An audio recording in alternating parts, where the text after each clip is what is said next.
You guys, how did this happen? So the last couple of weeks I have been prepping and traveling and things, and when I left we were just under 80 subs.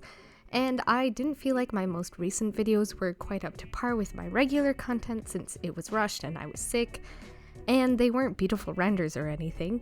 But once I had a moment to sit down, and I feel like I have to admit that it was while on the toilet in a fancy restaurant, I realized we had reached 100 subscribers, which we are actively passing as I speak. I have no idea what happened. I didn't feel like I did anything different. I feel blessed to have been chosen by the algorithm for who knows why. But I wanted to say thank you so very, very much, all 100 plus of you. Because I was on a trip and found out so recently that we had hit such an epic milestone, I didn't have time to prepare any sort of fancy special milestone videos, so instead I decided to put my heart and soul into an extra special drawing that is sort of adjacent to a lot of things that are near and dear to me, namely mushrooms. If you haven't noticed, my little icon avatar lady is a mushroom druid with antlers. This drawing in particular is one of my favorites that I have ever created. It wasn't difficult or complicated for me to finish. In fact, I think it took me maybe 15 minutes, but I love this drawing because it really embodies exactly what I intended it to. She was very well received by the art community and my close friends, who pretty much decided that this mushroom druid was me, even though I never really intended her to be so, but I guess I can see the resemblance. Anyways, I am here drawing a mother and daughter set of mushroom people. My husband actually recommended this idea. He said it would be a nice idea to portray the growth of the channel by drawing a baby mushroom person, and then every couple of milestones, redrawing the image to display the growth of the mushroom child in proportion to the growth of the channel. He also said I should make the mother look like Rachel Moxie, who is moi, chef's kiss, and I love her dearly. But there are many YouTubers and content creators who have been part of my journey and have inspired me over the years. But I do still give her Rachel Moxie vibes because Rachel is who I want to be when I grow up, and also it fits the general vibe that I was going for. I actually was intending to draw mushroom people anyways. While I was visiting my grandparents in Poland, we spent a couple days mushroom hunting, and there were just a lot of really cool fungi that I found. Obviously, almost all of the cool ones I took pictures of were poisonous, but I have been thinking about making a mushroom folk character creation series since then. These two characters in particular were inspired by this mushroom pair that I found growing together. There were a lot of these mushrooms in the forest, which made me concerned because they look like grzyby niemki or Rosites caperatus. That's the only American translation I can find, and I'm not sure any of the names I just said were correctly pronounced, or even if I'm identifying them correctly. Mushroom fans, please rise up and let me know if I'm wrong. But at any rate, I was concerned because my grandma asked us to pick these for her because she said they were edible. But also, there were just hundreds of these mushrooms left in the woods, and it's not like the mushroom hunting thing is unpopular in this particular part of Poland. In fact, quite a few people set up like roadside stands to sell mushrooms that they've picked in the morning. So the fact that there are massive colonies of this particular mushroom hanging around in the forest, in a forest that is near clean picked of all other edible mushrooms that we were familiar with, yeah, that was, needless to say, somewhat concerning for my dad, my husband, and I. But my grandma was very pleased with the mushrooms we picked, and it's been a while since we picked them, and nobody seems to be sick or have died, so I guess it's just an unpopular mushroom. So onto the drawing. As you can see, I have been working on the background, which is something I'm quite poorly practiced at. Neither landscapes nor backgrounds are what I would consider my strong suit. At first, my method was to block in colors a lot like I do with my character drawings and then try to figure out the detail. I eventually figure out that the best strategy is to go from back to front, sort of in pieces like a ballet stage where they have the different panels to create the illusion of more depth. It's probably the best strategy, but will I ever learn or remember this the next time I do a background with a lot of layers? Never! You will also see me do a lot of color adjustments because at one point I thought it was too blue or too green or too orange. I hop back and forth quite a bit, so you get a particularly flashy, ravey light show in this Friday's video. I mean, not that my videos are particularly friendly in terms of flashing images and movement, but I just haven't gotten around to working out the settings for just recording the canvas instead of the whole screen. I will say it's also partially because of the fact that I really enjoy watching my recent colors bar go zoom, because I use the eyedropper tool all the time, and seeing the color selections move during the video is just very satisfying to me. My strategy here is sort of a when in doubt, put little light specks to make it more dramatic. I actually noticed that in this drawing I use a lot more pen variation than I typically do. So all the brushes that I use are from the standard Krita brush package, and the one that I use for sketches is called Marker Details, and the one that I use to color is, or at least to blacken the colors, is called Marker Dry, and then I go back with Marker Details to work on the little finer details. I use Airbrush Soft to sort of create gradients or softer coloring. Basic 5 size because it's got a nice taper, so I use that for small, like sharp details, and then of course I use this Blender Blur tool to blur. Now that's already 5 different brushes or tools that I use in a typical drawing, but in this piece I added the Marker Chisel Smooth brush. That's the brush that's giving all the sort of round oval shapes to the lighting changes on the pathway and the leaves that are seen on the bushes. Also, I use Ink 2 fine liner for the little dust specks in the light and also some of the grass and the little details to add more texture. And I have a love-hate relationship with these 2 new brushes, particularly the fine liner brush, because it's a very nice, consistent brush, and it's perfect for making the sort of sharp, light details. However, I do prefer a brush that sort of tapers at the end of a stroke, and the fine liner just kind of ends. And now to the part that I enjoy the most, the character drawing. I block in all the basic colors, sort of hop between what colors I do and don't like for a bit. You will notice that I don't make the mushroom caps brownish yellow like the Nyamki mushroom in the picture that I took. This is just because I like the look of the red mushrooms better, and since this was supposed to be like representing the growth progression of my channel, and my channel branding has the red mushroom cap, I decided to keep it on brand. I do think I lost a lot of the original flavor of the Nyamki mushroom with a lot of the design decisions that I made, so one day I might actually go back and try to do the original picture justice instead of just using it for shape references. When color picking for these outfits, I was worried that the drawing was just incredibly orange. I mean, fall October vibes are through the roof, which is 10 out of 10. I was just worried that because all of the colors were warm toned, I would lose the characters in the background instead of having them stand out. But putting them in more blue tones just didn't suit the look I was going for, so I pushed through with oranges and reds anyways, and tried to bring out the blues and purples in the shadows, kind of like what I did with the trees. And you may or may not be wondering, why didn't I put any antlers on the characters?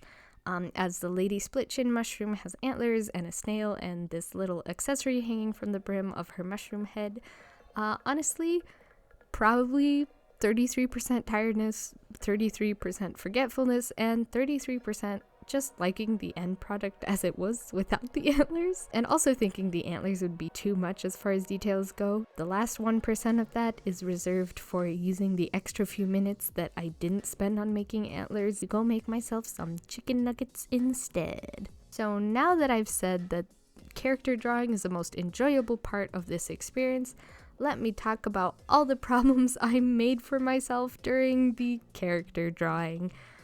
I will precede this section by saying, since I wasn't able to draw anything digitally for like 2 weeks, the experience of creating this drawing was very soothing overall, which is why I was able to get through so many problems in the first place. First of all, nearly every single piece of fabric in this piece has a billion folds in it, and don't get me wrong, I love drawing draped fabric. I'm not going to claim to be good at it or anything, but I genuinely enjoy drawing fluttering fabric. But this skirt was, oh boy, a challenge. On top of this, there was puffy sleeves and the scarf on the mushroom kid, and also there's a strange light source that made it a little harder to think about how the shadows would look as well. Number 2, the kid's sweater is made out of knit material, which is not an enjoyable texture to draw at all. I think I got the point across, but I was not about to draw every woven strand, and while I don't work on the basket until later in the video, I have the same feeling towards that woven basket as I do towards drawing knit or crochet in drawing. I would like to get better at drawing implied textures instead of feeling like I have to draw every strand true to life, but at this moment in time, bleh. Number 3. A child. I can only draw one kind of child, and it's a wide-eyed, curly-haired toddler girl. Hence a suspiciously similar figure to the drawing from the Wu Di redraw I posted a couple of weeks back. I just don't draw children. And why did I think doing growth progression was a good idea? I don't know. But as far as practicing kids, I think being able to draw a lot of different types of people and people of different ages is a very important skill to have. Although my personal interest being sort of stereotypical D&D characters, drawing children maybe isn't going to be something that I do often. But of course it's something I would like to get better at. Oh, this time I do give the child eyebrows, which if you watch the Wu Di video, you'll know that's an improvement in patience since the last time I drew a child. Number 4. All of the characters in this drawing have hands that are out and doing things. And then I also left the hands to draw really close to the end as well when my energy was like almost gone. Even with all my zest to draw after a long time of not drawing, nothing could motivate me to work longer than I wanted to for the hands in this piece. Hands are something I do mean to get better at, but I just keep procrastinating on. Honestly, I didn't actually spend a lot of time on this drawing. I think the total time came out to be 3.5 hours, not in one sitting, but that's quite a bit shorter than some of the drawings that I do, and most of the drawings that I do are single characters without backgrounds, so to have 3.5 hours for a full background as well as 2 different characters, it feels like I made pretty good time. However, I finished the piece later than I wanted to, and my sleep schedule is all messed up from having traveled to Poland and then back to the States, and then from cold weather to warm weather and then back to cold weather. And my internal clock has never really righted itself. No matter where I was, my body was like, ah yes, you know what you need? To have the time zone of the middle of the ocean, which was not helpful when I was in Poland or America. Number 5 reason why I made life difficult for myself is giving Mushroom Mom a looking down expression as opposed to just looking forward.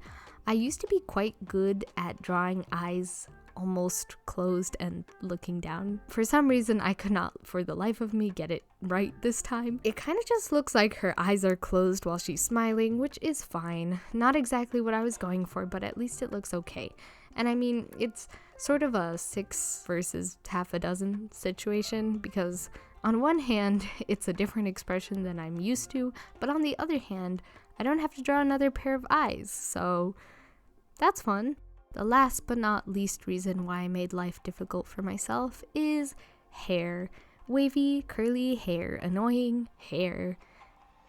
Actually, it wasn't that bad. I had a lot of fun working on the hair, but I feel like complaining about drawing hair is on brand at this point, so I feel obligated to at least say that I didn't enjoy it, even though I really did. Alright, enough complaining. So, instead of making these two have the frilly mushroom top that I give my lady split chin mushroom, I decided instead to model the white spots after the mushrooms that I found in Poland instead. I don't think these spots are naturally occurring.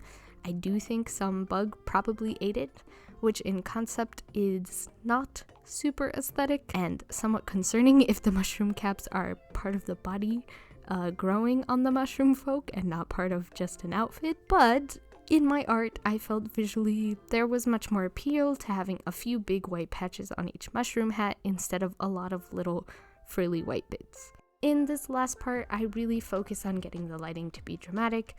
There's a lot of layering going on, And I actually don't use color dodge for any of this. Instead, I use an overlay layer with a really bright orange and focus on getting the edges of the hair and the bark of the tree. Again, some more highlighting with the fine liner brush and adjusting the color curve so the contrast is more dramatic. And yeah, there it is. For a piece I really like, I do have a lot of also mixed feelings about it. Thinking about lighting and shading never was my strong suit. And even though the main characters stand out like I intended, the background seems very underwhelming compared to them instead of complementing them. But I don't want to be so harsh because I am out of practice for drawing backgrounds, and I think the lighting turned out pretty lovely regardless of how much I struggled with the coloring and balance. Most importantly, this drawing is for you all. Thank you for growing with me, letting me pursue something I'm passionate about. Thank you so much for inspiring me every day to get better at art, to consistently make content. Thank you for being supportive of my campaign book, my nerd fact ramblings, my silly little art projects. This channel is something I didn't even know how to begin, and I even now have such a hard time letting myself believe that it's a successful project that I started, and yet there are more than 100 of you here who somehow decided that this is such a worthwhile and enjoyable thing to be present for. And I cannot thank you all enough. And I hope I never forget this feeling. And I'm thanking you personally for letting me have such an amazing opportunity in my life. Like, it's just crazy. How did you all even find me? Is there someone out there who is like recommending my channel to people? Is a YouTube algorithm just vibing with me now? What's going on? I don't know if I'll ever be able to realize in my head what having 100, let alone more than 100 people listening to or watching me is like. Ugh, I'm getting nervous thinking about it. Will I ever get used to this or actually feel like I'm liked and enjoyed? Probably not, but who knows? Not me.